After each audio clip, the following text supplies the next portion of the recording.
Okay. Good morning, everyone. Thanks for coming out so early. So the talk really quickly, hope for team defense. It's going to allow me to mispronounce defense a whole bunch of times for you guys, but that's because I'm South African, I'm allowed. I want to say thank you, firstly, for coming out before 10 a.m., and thanks to 44Con for inviting me. Keynotes are weird. On the one hand, it's an incredible honor. I always feel really good when invited. On the other hand, it's a solid reminder that you're getting old and probably less relevant. For you guys, keynotes are supposed to hopefully get you thinking, and so I'll say some stuff that might make you a little bit angry, but that's kind of the point. And it's funny because yesterday as I landed, this link was going around Twitter about why keynotes are generally train wrecks and why they suck. And so what I did is I changed a whole bunch of my talk, and instead what I'm going to do for the most part is try to give you guys links to other smarter people. So if there's anything you don't like, you can just blame them. But in seriousness, for the most part, I want to use the talk to point you to a few links, to a few talks that you guys should have been picking up on. And if not for that, just to show you a whole bunch of geographically sensitive Danbo pictures. And if we're talking Danbo pictures, almost the subtext of this talk or the alternate title would be come over to the blue side, where I'm trying to convince a whole bunch of people that they should be moving over to the blue team. I'm not sure if Mr. K and Steve made it out here this early in the morning. Thank you very much. I had a long talk with them that we'll get into later today. But before we get there, I figure it makes sense to do a quick recap. So previously on Ranty keynotes given. In 2011, I did a talk called Fig Leaf Security, where I essentially said we were hiding behind fig leaves a lot. Like we had a lot of things that we hid behind for convenience. And the crux of what I was saying was that generally we were sucking, and generally it was our fault for sucking. And lots of people hated it, and a few people hated me. And then I spoke at 44Con, and coming off of about 11 years of doing penetration testing, I spoke about how I think penetration testing isn't really helping anymore. Because largely I was saying more and more people are doing it, and we're not being appreciably more secure. And then people really hated me, okay? And lots of my friends had lots of arguments with me about it.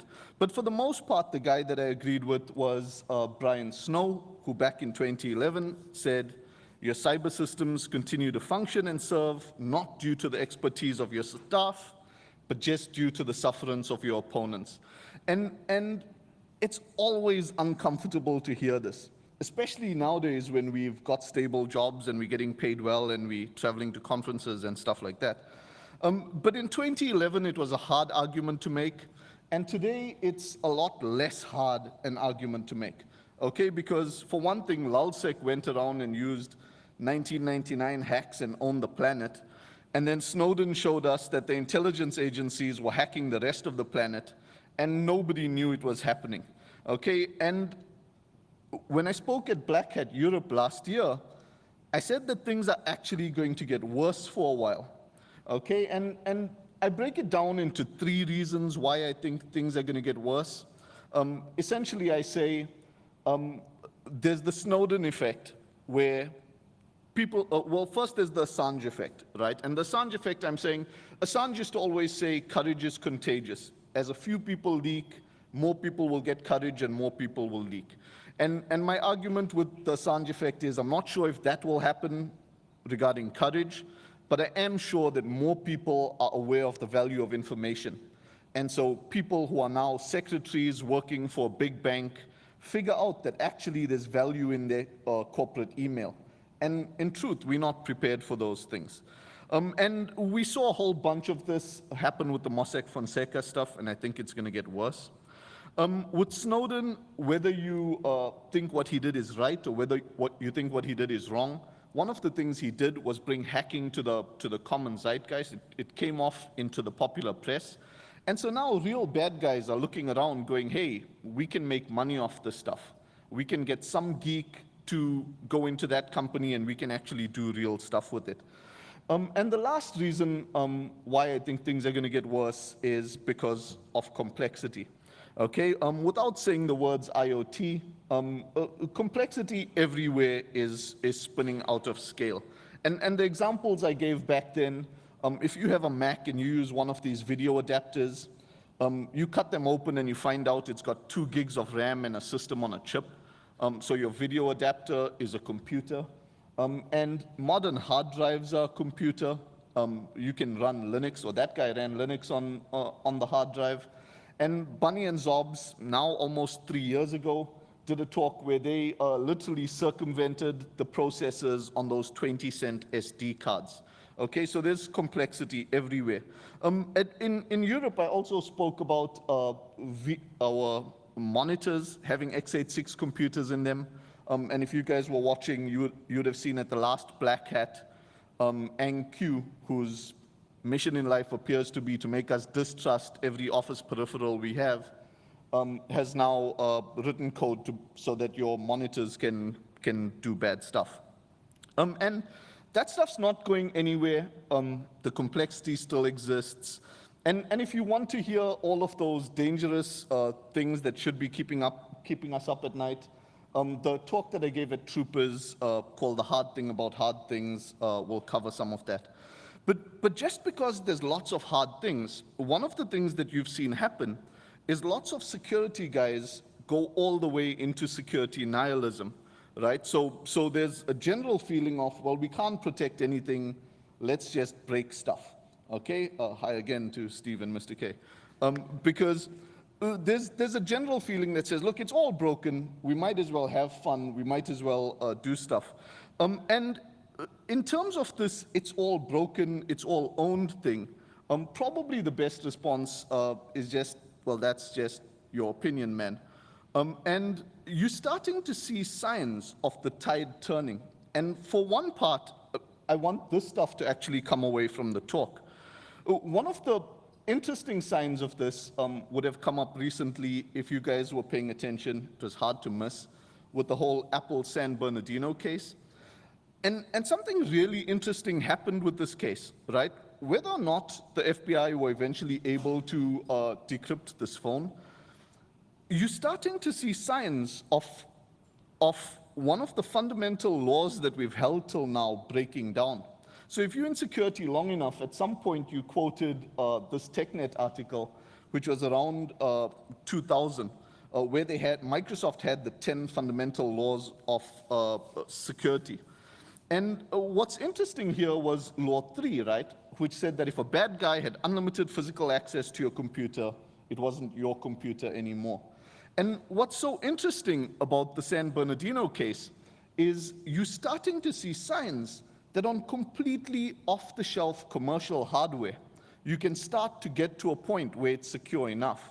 Now, it's not currently, and everyone has an opinion on how Secure Enclave can be made better, but we're starting to get close, right? And it's completely commodity hardware.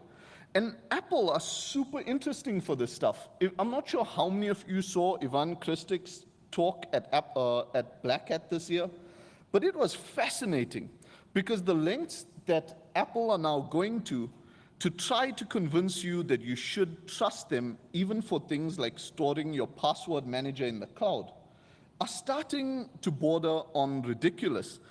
So how many of you have seen that talk? Anyone with a show of hands? Okay, about 10, maybe.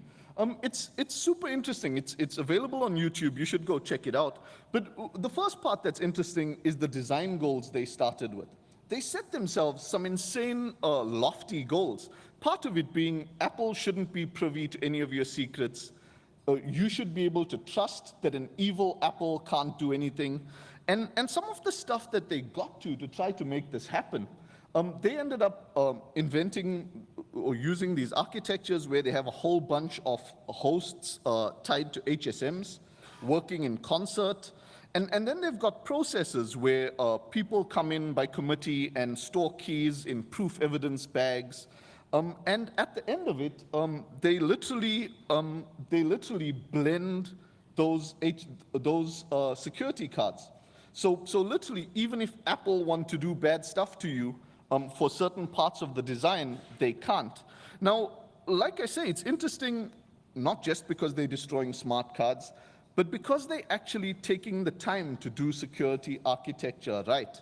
Okay, and you're starting to get to the point where really smart people can inspect the design and say, yes, well, we don't see a way for this to be easily bypassed.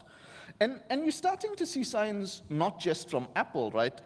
Even if you look at guys like Microsoft and the mitigation bounties that they're putting out, Microsoft will currently give you around $200,000 for new mitigation bypasses. The guys at Google Project Zero did another super interesting talk. If you get a chance, go and watch Ben Hawk's talk at Enigma last year. The talk was called What Makes Software Exploitation Hard, but that's almost the smallest part of the talk. What the talk's super interesting for looking at is seeing a really smart exploiter look at exploitation from first principles. Okay, so they're looking at things and saying, well, how far can fuzzing get you? If you fuzz it for long enough, do you manage to take the bugs out? So if you see guys talking about, are bugs sparse or aren't they? Project Zero is actually doing the science to try to figure that stuff out. And the slide that they were talking about there was seeing an increase in the price of Adobe 0 days just because of the work that one researcher effectively was doing. If you guys have ever seen Natalie talk about Tamagotchi security, she's just about found every bug in Adobe Flash for the last while. But it's interesting. But with all these rays of hope, enterprise security still sucks pretty badly. Okay, and that's because on your average enterprise, according to Mandiant, according to Microsoft, hackers will live for about anywhere between 170 and 200 days before being discovered. And so most companies don't know when they owned. Most companies are buying tech that don't really matter. And you see lots and lots of people saying, maybe we can't do this thing right at all. If you've ever watched Alex Stamos give a talk, so he gave a talk at AppSec USA a little while back, and sorry for the quality of this slide, but he spoke about, like for his proof, he said, look, most enterprises are not safe, and he spoke about the Fortune 500, and he split them into the secure 100, and he wasn't saying these guys are not breakable, he was saying these guys know how to play the security game. He said these 100 guys can probably play security, figure out how to do incident response. And he called these other guys the toasted 400, okay? And by extension, unless your org is in that top 500, I'm guessing you sit under that toasted 400, okay? So if you're trying to figure out where you sit, well, to make it easy, this is number 500 on the Fortune 500, and their market value is around $28 billion.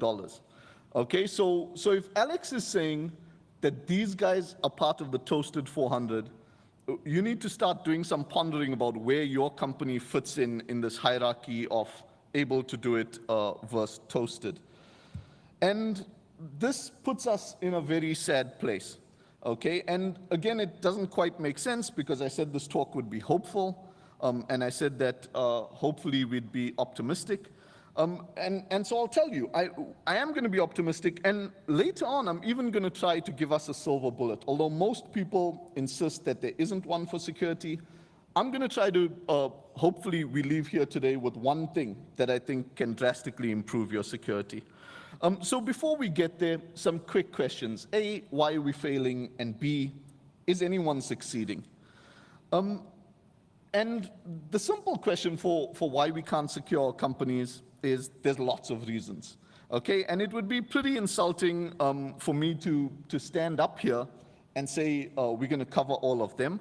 But one of the reasons is that there's so many reasons, okay? And so one of the hard parts of security these days is just figuring out which reasons are worth chasing. And one of the things that I've been harping on for a little while is that we spend a lot of time these days doing stuff that doesn't fundamentally move the needle, okay? And lots of that stuff has become locked into our own best practices that just don't make sense anymore. And some of them we're starting to cotton onto, so thank God people are figuring out that rotating passwords every 30 days or 15 days doesn't help anyone. But I submit that there's other stuff like that that needs thinking about, like patching servers.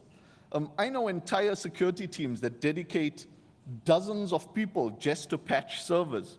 And it's starting to look like that's a fight that maybe we don't have to fight to do what we want to do. And some of it needs some different thinking.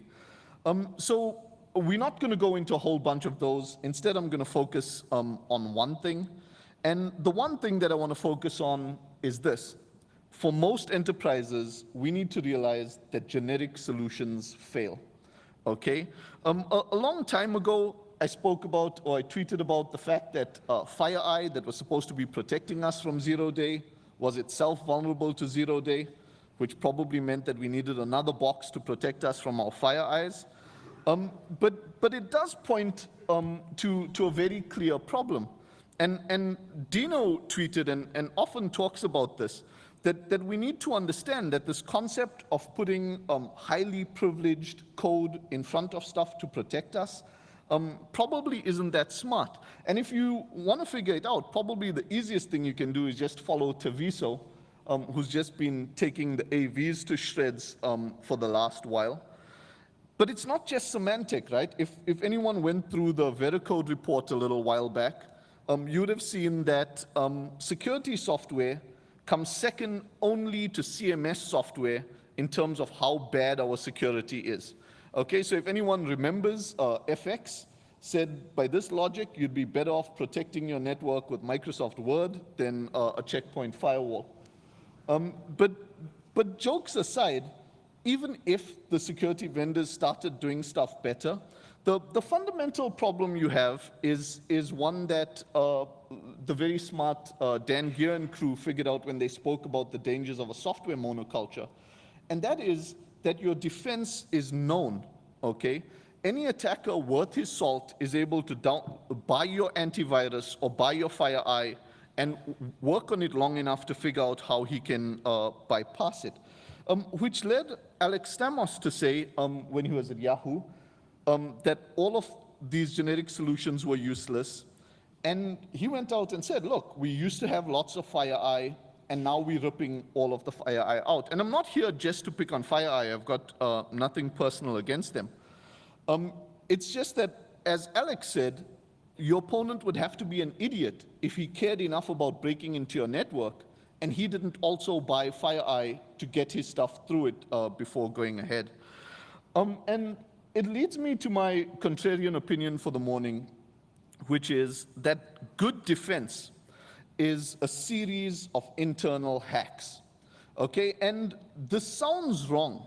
And there's a few things that have changed both IT-wise and security-wise.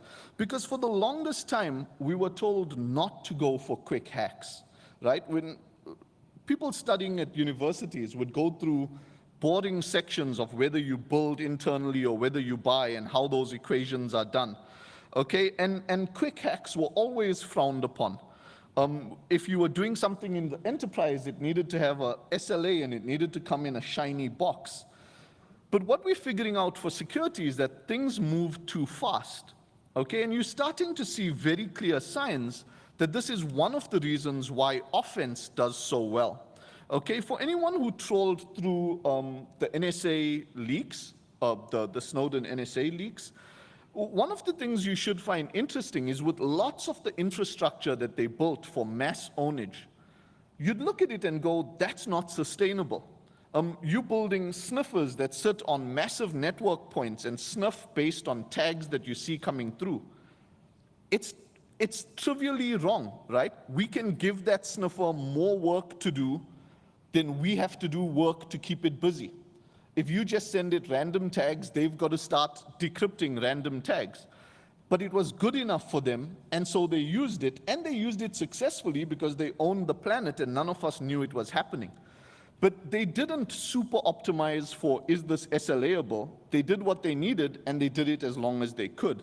And I'm saying defense needs to start doing more of that. Okay solutions that work today are better than the perfect solutions that will maybe come into place and work tomorrow. And I want to hit some quick examples for this. How many of you here, with a quick show of hands, how many of you here work in offense, so pen testing, red teaming, any of that? Okay, so a good number of you. How many of you have done a pen test in the last year or two and not gotten domain admin? That's even better than I thought, so that's almost no one. Or you're shy to say that you didn't get domain admin. Like, if you're on an internal network, you're going to get domain admin, right? Again, talking to the guys yesterday, and just about everyone knows they're talented owners. They talk about how they get domain admin every time they go out. How many of you detect when a new user is added to domain admin on your company network? Like it's stupid WMI or PowerShell that you could write with no admin privileges. Like every 5 minutes, enumerate your domain admin group and tell you when a new user is added to it. And I can tell you from having done way too many pen tests, nobody figured, like we would hand in the report and talk about how we got domain admin, and the guy would tell us about how hard they work, and we'd have to point out that we still domain admin on their network. Okay, or you're still in the backup group that's actually got domain admin privileges. And it's a stupid, stupid hack, but it will at least let them know before 200 days are up that someone's got domain admin on their network. Just like that, there's a whole bunch of them. This is not me shilling, we give away Canary tokens free. But the whole point of Canary tokens are little things that you can do on your network to let you know when bad stuff is happening. If you guys are interested in this, you should check out Azhar and Nick talking later today on this stuff, because it's interesting. Zane Lackey gave a talk a whole 3 or 4 years ago on defense guided by offense. And he pointed out that if you look at who runs ipconfig, ifconfig, uname, or whoami on your network, you're almost always likely to find an attacker. There's very few times that this would run on your network and actually belong to a valid user. And so again, all they do on their network is watch for when these things are executed, and when they executed, it's a red flag that badness has happened. And again, the cynic in us is going to scream, but what about false positives? And the answer is, what about false positives? Sure, occasionally you'll find it's on a dev's machine, and you'll go, cool, that's the dev machine. Or you'll check and he'll be fine with it. But it's no reason to not do these things. And they're small things that'll actually matter. And for this stuff, there's kind of just one small thing that stops us from doing this. And again, if you go back to the security textbooks, everyone talks about people, process, and technology, and any vendor screams it the moment you talk to them. And I'm saying we should start forgetting about that triad and start being honest that it's just people, okay? Because if you've got the right people, they'll make the technology work, and they'll make the right processes that you need. But all the technology in the world and all the process in the world won't help you if your people are crap, okay? So you're going to need to get good people. So to figure out how to hit this, I sent a note to the 44Con organizers to find out what our split in the room was. And our split is essentially some security management folk, some guys on defense, and some guys on offense. And so hopefully we'll come up with something for everyone. So for security management, I'm going to start off with quoting Parisa from Google. And she said this a few years ago, and it leads to an interesting thought, right? And so essentially she's saying, everyone going to RSA, don't buy anything, go hire good engineers, and then actually listen to them. But you bump into a fundamental problem here, and that is that most organizations will happily pay millions of dollars for equipment, right? Those FireEye boxes that I was talking about don't come cheap, but somehow organizations manage to buy them. Okay, you just don't see those organizations willing to pay really good security people that much money to keep them. Okay, and what you bump into here is a long time ago, Paul Graham wrote this about great hackers, great builders. And he was talking about the difference between really good hackers and average hackers. And he said a really good hacker will transform your company. He'll 10x the value in your company. And he said, fortunately, you don't have to pay him 10 times the salary of the other developers. Like, he'd be happy with just paying him double. But nobody does this, right? Because the concept is completely foreign to us. And if you're a manager, if you're a security manager, what I'm saying is if you recognize that your org will happily pay millions for FireEye, but not millions for staff, then if you went back today and fixed that, you would have done more for security than almost anything else you could do for your organization. Okay, go back and fix this thing that lets us actually pay for really good guys. And the question then has to come up because, like Ayn pointed out, almost everybody is recruiting. How many of these expensive, good people do you actually need?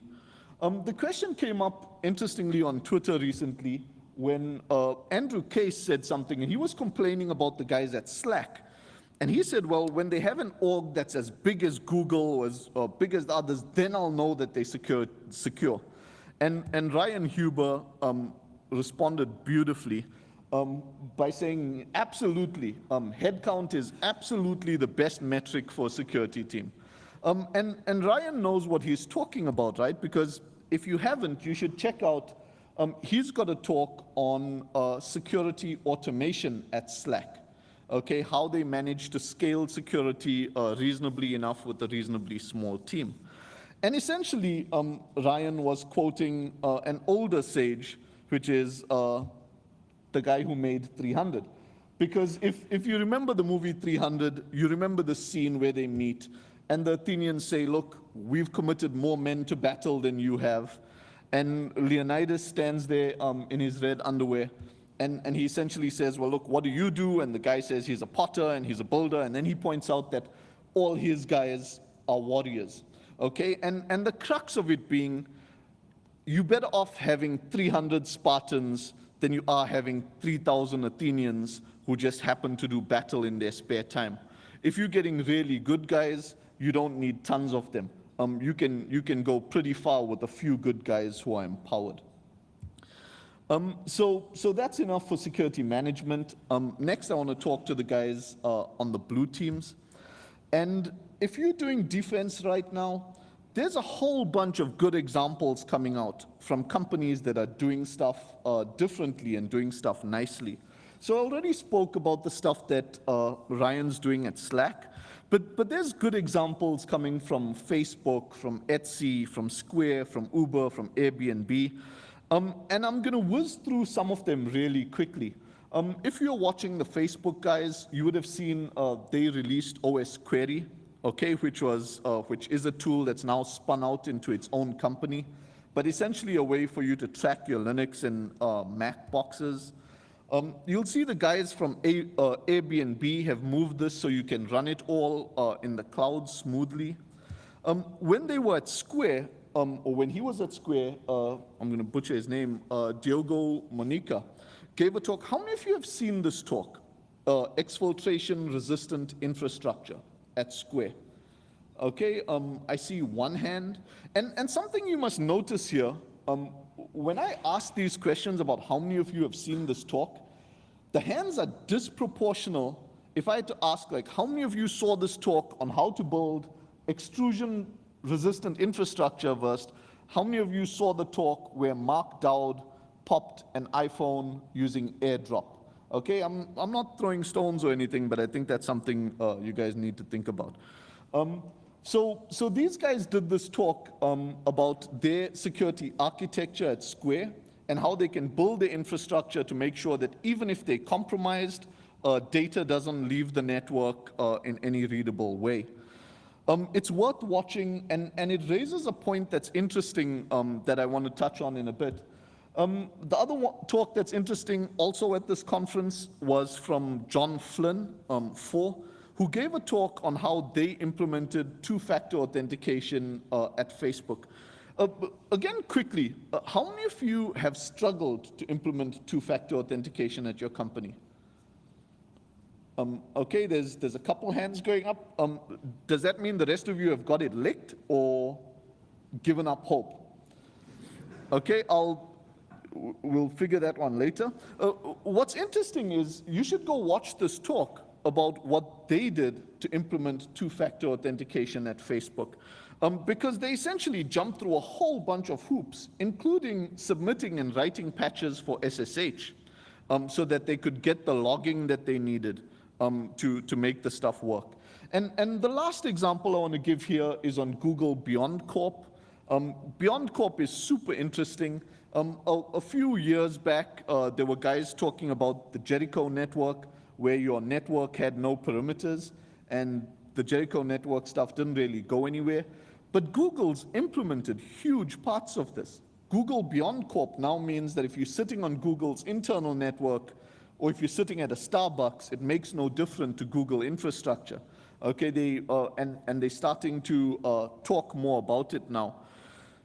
And what I want you to question is what you notice about all these companies. Okay, what you should notice is that security is not taking the traditional role of telling people what they can and can't do on the network. Okay, instead, security at all of these places is listening to Balmer and focusing heavily on developers. Okay, all of these guys are essentially using development to start getting security to fit in. Sorry, I just have to try to fit this video in at least once every 4 years. But there's an interesting point here. When Stamos spoke about the 100 and the toasted 400, the way he categorized the 400, the thing that he said they were missing was the ability to do secure software engineering and engineering-focused incident response. He said they were in the bottom 400 because they didn't have the ability to create instead of buy solutions. And in his talk at that point, he said that because of their size, Yahoo needed to build their own tools. But I'm saying it's not a size question. Like, you need to be building your own tools if you're doing security, or else you're not going to be able to get anywhere. And this is not just me, right? Mark Andreessen, a long time ago now, spoke about software eating the world, right? And you see it in everything. And the simple reason for that is because software is a massive force multiplier, right? If a few guys can build value in an Instagram worth a few squillions, it's because they're using software as a multiplier. And it's something that we need to start figuring out. The Facebook guys gave a talk at some point about how they do mobile security. How many engineers do you think work on mobile security for Facebook? So I can tell you, I wouldn't have guessed, but Subodh Iyengar gave a talk on it, and he pointed out that they have 3 security engineers. Okay, and he then spoke about what they do, and he said they don't spend all of their time auditing other people's code. What they do is build secure libraries and secure tools that the rest of the company can then make use of. Okay, and you're starting to see that stuff come through more and more. You're starting to see security not being the box checking you guys did wrong, more the guys that actually build stuff that enables the business. And Rich Smith did a few talks talking about the security culture at Etsy. And he was pretty straightforward about it, saying, as a security team, your value is in what you enable, not in what you block. And he pointed out something interesting. He said, if your security engineers just want to block stuff, they're just giving the easy answer. What you want are the guys who look forward to that hard problem of making solutions that actually work. And in security, we've kind of gotten to this point where we kind of feel we could tackle any obstacle course that's out there as long as there were no obstacles on it, right? So we could totally do two-factor authentication at our company if those stupid users would just adopt two-factor authentication. Like all of these things would work if only the other people cooperated, and we act as if they doing something wrong, okay? When in actual fact, that's the problem we're getting paid to solve, finding a way to make that stuff work even with the people there. So again, Rich talks about impact and using finite amount of no's. But something I want to point out here is we've gotten into a bad habit of thinking that people who can break stuff, people who can think like attackers, just raise issues all the time, but we've almost stopped prioritizing these issues. And in all of those examples of guys who are building security infrastructure, you'll see them come out with points where they'll tell you, yes, we know this part is not secure, but we're trying to compensate for it with this, or yes, we know this is not secure, but it's more secure than not having any of it at all. And I mentioned the Facebook talk, which really, if you guys get a chance, you should go check it out. But something that's interesting is there's a point in the talk where John says they implemented two-factor authentication and they went ahead and they used Duo and they used Yubico and they got to a version of their solution. And he essentially says, so they were using event push notifications, okay? So if you use Duo, that's what it is. So you try to authenticate, you get a push on your phone. And then he stops and he says, but listen, we've got 6,000 developers, and every time these guys want to push code, we can't have them taking out their phone from their pockets to look at whether their code is right or wrong. And so he goes, we have to find a way to do better. And that's not something we say often enough when we're in security. Like literally we go to, we've given you a secure token, why don't you use the secure token? And what they did was they ended up building a two-factor authentication system that's actually quicker than not using two-factor authentication. So developers now choose to use 2FA, not because they want to be secure, but because it's quicker and less friction than the alternative. Okay, and essentially that's where we have to go. But what you'll notice is a difference in that guys like John have turned the game around in terms of what they want out of their job. Okay, if you listen to him talking in that talk, he essentially says what he wants is to create frictionless security for his team or for his company, and that's what he's spending his time doing. If you look at the stuff that guys like Diogo and Nate are doing, in this instance, they've taken huge parts of Square infrastructure. When you hit Square infrastructure, you're now hitting code that these guys have written, okay, as central parts of the chain. And in security, it's something that we've been avoiding for a long time. Again, with some of the guys that I spoke to yesterday, we're really happy to throw stones, but we don't want to be the ones maybe getting called out at 3 in the morning because our code is now breaking. And I think we've gotten away with that for a long time, and I don't think we're going to be able to get away with it for much longer. We're going to have to put stuff front and center, and it's going to have to be the way. So lastly, I want to talk quickly about the red teamers.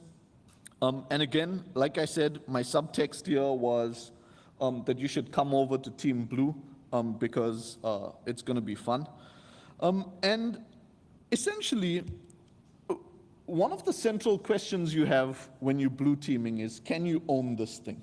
Okay? And what's interesting is most of us got into this game for the intellectual curiosity of it. Okay, we wanted to know if we could own stuff. We wanted to know, we took progressively harder challenges. Can you own it? Can you persist on it? Can you infiltrate from it? And if you've been doing this for more than a year, one of the things that you should have figured by now is that that's just not that hard anymore, okay? You may occasionally get a hard target, but for the most part, you can answer that question before you get out of bed.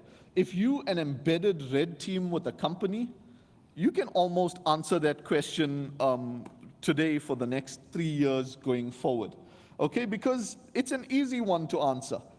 Can you exfiltrate? Can you embed? Can you own stuff? And yesterday I spoke to two of my friends who've been owning stuff for years. Like, they gifted at owning stuff, they know they can.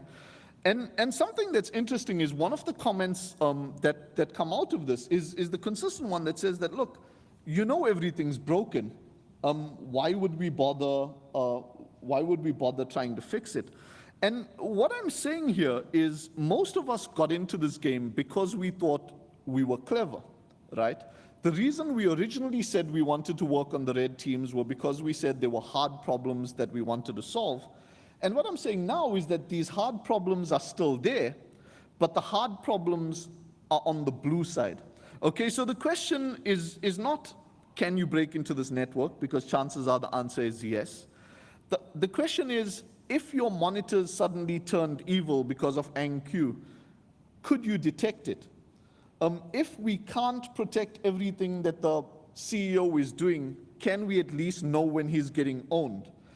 Can we build our production infrastructure in a way that we can wipe and bring it back up again in 2 minutes or in an amount of time so that we can deny people persistence?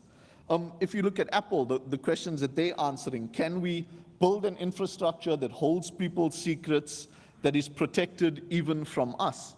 Okay, there's tons and tons of really good questions, really fun questions. And literally, these are all just beautiful problems to work on. I quoted it before, but there's a really nice poem called The Man Watching, which talks about, the way it ends, it talks about Jacob wrestling with the angel, and it says, winning doesn't tempt that man. This is how he grows, by being defeated decisively by constantly greater beings. And essentially for us, this is the place we should be aiming at now. Not owning the same stuff that we were owning for the last 5 years because we can, but figuring out a way to maybe stop us on our best day, or at least for now, detect us on our best day. So in summary, our old way clearly wasn't working. For the most part, enterprise security is an engineering problem. We need to start looking at it that way. As always, we can't outsource our thinking, so we're not going to be able to buy a box with blinking lights that solves stuff for us. We're going to have to start engineering our way out of it. And for the most part, good things happen when you hire smart people, so that's probably where we should start.